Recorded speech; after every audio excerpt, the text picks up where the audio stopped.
Kaidah yang keempat, yaitu hendaklah seorang juru dakwah dia mengetahui tahapan-tahapan dalam ingkarul mungkar. Tahapannya, tahapan yang pertama yaitu al-ingkaru bil yad, mengingkari dengan tangan. Ya, nah ini udah mulai gelisah, tanda ini, udah mulai gelisah. Ciri-ciri. Kalau tadi setengah jam pertama khusyuk, setengah jam kedua agak mulai goyang-goyang. Ini udah mulai banyak goyangnya. Kita kencangkan saja ya. Taib yang keempat, hendaklah dia mengetahui maratibil ingkarul munkar. Hal ini diambil dari sabda Rasulullah sallallahu alaihi wasallam, "Man ra'a minkum munkaran falyughayyir bi yadihi, fa in lam yastati' fa bi lisanihi, fa in lam yastati' fa bi qalbi." Barang siapa yang melihat kemungkaran, hendaklah dia ingkari dengan tangannya, dengan kekuasaannya.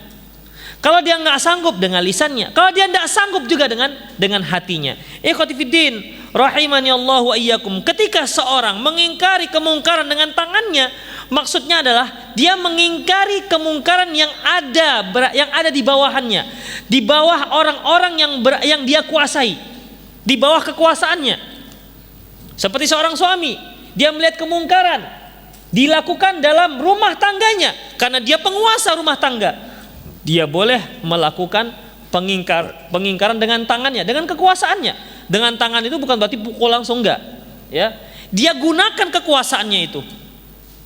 Makanya ikhwatiddin azallahu iyyakum, Rasulullah sallallahu alaihi wasallam pernah bersabda, "Alliku saut min haitsu yara ahlikum, min haitsu yara ahlukum." Gantungkan cambuk di tempat yang biasa, yang bisa dilihat oleh keluarga kalian. Itu dia. Jadi kalau ada istri kita malas sholat, itu cambuk. Artinya tidak berarti langsung uppercut, jab kiri jab kanan, tidak begitu. Ya, itu cambuk. Ala asal liman asal gitu ya. Ya, tongkat ini untuk yang durhaka. Artinya itu adalah hukuman untuk orang yang melanggar peraturan Allah Subhanahu wa taala.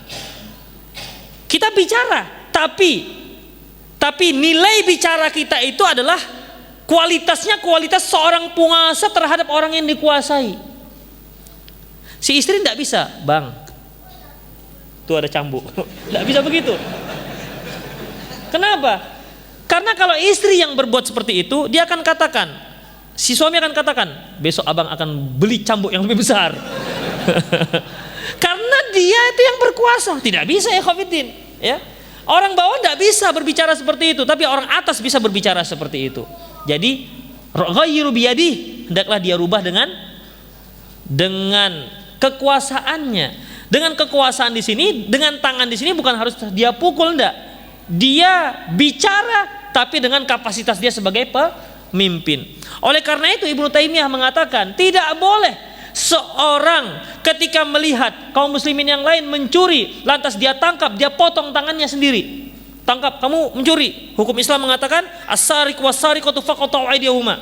Perempuan yang mencuri, laki-laki mencuri, potong tangannya. Ditangkapnya pencuri, potongnya, bus begitu. Ini tidak bisa. Mengapa? Karena permasalahannya siapa yang harus melakukan eksekusi. Kata Ibnu Taimiyah, kalau seandainya masing-masing orang melakukan hal seperti itu, maka nanti orang akan mengatakan masing-masing dia punya hak untuk melakukan eksekusi. Itu dia ikhwatiddin. Ya, makanya tidak boleh eksekusi seperti ini, hukuman had seperti ini hanya dilakukan oleh pihak pemerintah. Kemudian ikhwatiddin rahimani Allah wa iyyakum. Kemudian ingkar dengan lisan. Ya. Ingkar dengan lisan. Ingkar dengan lisan, pengingkaran dengan lisan ini itu ada tahapan. Tahapan pertama billin, dengan lemah lembut. Ya. Misalnya kita melihat istri kita tidak pakai jilbab, pakailah jilbab, pakai, ini aurat. Allah yang memerintahkan. Sebutkan ayatnya. Itu ucapan lembut. Itu tahapan pertama. Kalau tahapan pertama tidak juga mempan, kita katakan tidak diindahkan, masuk tahap kedua, yaitu at-takhwif. Takhwif di Allah Subhanahu wa taala mengancam orang-orang yang nanti adik itu dimasukkan neraka, abang juga terkena. Karena abang adalah pemimpin. Kullukum ra'in wa kullukum mas'ulun an ra'iyati. Semua kalian pemimpin dan masing-masing pemimpin akan dimintai pertanggungjawaban terhadap apa yang dia pimpin. Abang juga nanti ditanya oleh Allah. Nanti kita bisa sama-sama masuk neraka, Dik. Bisa begitu. Ya, mulai ada ancaman cerita neraka. Tadi kan lembut, Dik, pakailah. Ini kewajiban. Kedua, ada ancaman. Ancaman dari neraka, dengan neraka misalnya. Kalau enggak juga ikhwafidin azallahu iyyakum, baru dengan agak tegas. Dek, enggak bisa dibilangi. Bisa apa enggak? Gitu. Mulai. Agak melotot dikit, bisa enggak dibilangi? Nah, begitu. Tapi udah tahapan, ya. Jangan pertama-tama baru saja dia perintahkan, dia baru ngaji, dia baru dengar bahwasanya wanita harus pakai jilbab, pulang dia, "Dek, pakai, kalau enggak awas." Enggak bisa seperti itu, ikhwafidin. Ada tahapan-tahapannya. Lin yang pertama, tetap dengan lemah lembut. Yang kedua, sebutkan hal-hal yang bisa membuat dia takut. Kemudian tidak bisa juga, baru agak tegas ngomongnya, ya, agak tegas ngomongnya. Bahwasanya kita itu mulai serius menyuruh dia untuk berbuat yang ma'ruf. Kemudian kalau tidak juga, baru tahdid, diancam. Kalau tidak juga, ya dengan berat hati, Dek, abang ceraikanlah, misalnya begitu. Misal, ya, itu pun kalau berani maksudnya. Demikian. Artinya ada ancaman yang serius, ya, ancaman yang serius. Ikhwafidin, ketika ketika seorang istri disuruh sholat dengan lemah lembut tidak bisa, dengan disebutkan ancaman-ancaman Allah juga tak bisa, dengan mulai tegas juga nggak bisa. Ancaman seperti itu bisa, boleh, Dek, kalau ndak juga mau sholat, ya mungkin kita bisa cerai lah ini, Dek, begitu. Demikian boleh, Khafidin, tapi ada tahapan-tahapannya. Jangan pertama-tama, Dek, sholat, kalau nggak ku cerai, betul, nggak tahu 1, 3 aku kasih katanya. Saking seriusnya, 3 aku kasih langsung. Gak percaya, sekarang mau ngancam lagi. Jadi dia mau sekali nasihat itu 4 ini langsung dia laksanakan. Tidak bisa seperti itu, Khafidin, ya.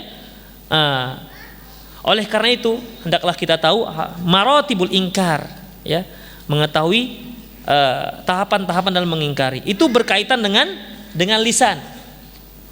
Kemudian yang terakhir dengan hati. Fa illam yastati fa biqalbi. Kalau tidak sanggup, maka dengan hatinya. Ikhwafidin rahimani Allah wa iyyakum. Kalau sudah berkaitan dengan hati, maka ketika kita mengingkari kemungkaran dengan hati, kita tidak boleh duduk di tempat kemungkaran tersebut. Misalnya kita berada di sebuah tempat misalnya apa?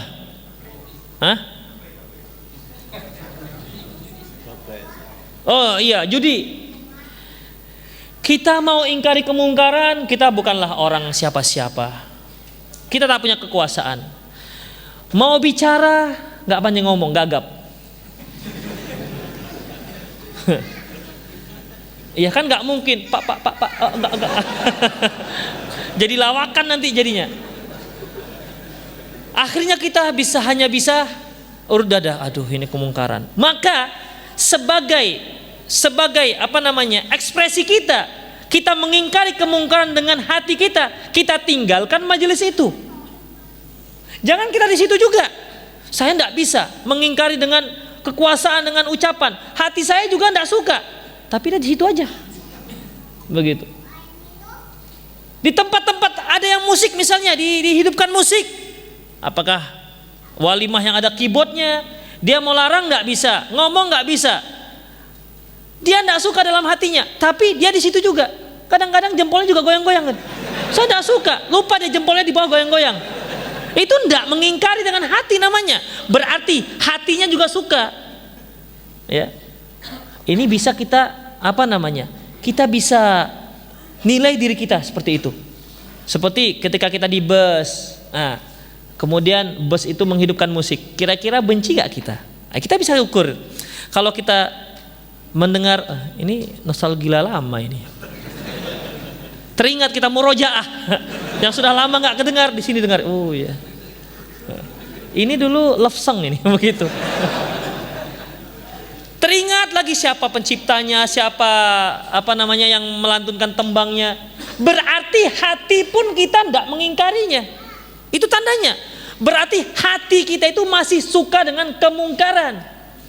Dan kata Rasulullah, setelah itu tidak ada keimanan. Tidak ada lagi keimanan. Berarti kalau kita masih senang musik, hati kita masih senang dengan musik, kata Rasulullah, kalau hati juga masih senang, berarti tidak ada keimanan di sebalik itu. Apakah dikatakan kafir? Nggak ada keimanan? Artinya nggak ada keimanan apa? Halo? Arti nggak ada keimanan apa maksudnya? Tidak sempurna. Orang dia masih suka, gimana nggak sempurna? Maksudnya di situ bukan kafir, tetapi dalam masalah itu, ya, tidak ada keimanannya dalam masalah itu. Bukan keimanan mutlak, ya, bukan keimanan mutlak. Karena masalah keimanan mutlak mungkin masih banyak kemungkaran-kemungkaran yang masih dia tidak suka. Tapi dalam masalah ini, karena memang dia masih senang dengan musik, begitu lahir dia memang sudah suka musik, senang musik, begitu. Memang juga dia pemain musik. Tiba-tiba dengar dakwah hang, mulailah dia tinggalkan pianonya, mulai dia tinggalkan gitar kapuknya, dia tinggalkan yang lain-lainnya, hobinya dia tinggalkan, tapi masih ada rasa senang. Dalam masalah itu tidak ada keimanannya. Masalah musik, masalah musik, masalah-masalah yang lain, judi, masih sangat nggak suka dia. Nengok orang main gaple aja dia nggak suka. Demikian ikhwafidin azallahu iyyakum. Jadi itu sebuah aplikasi daripada mengingkari dengan hati. Itu aplikasi dalam mengingkari dengan hati.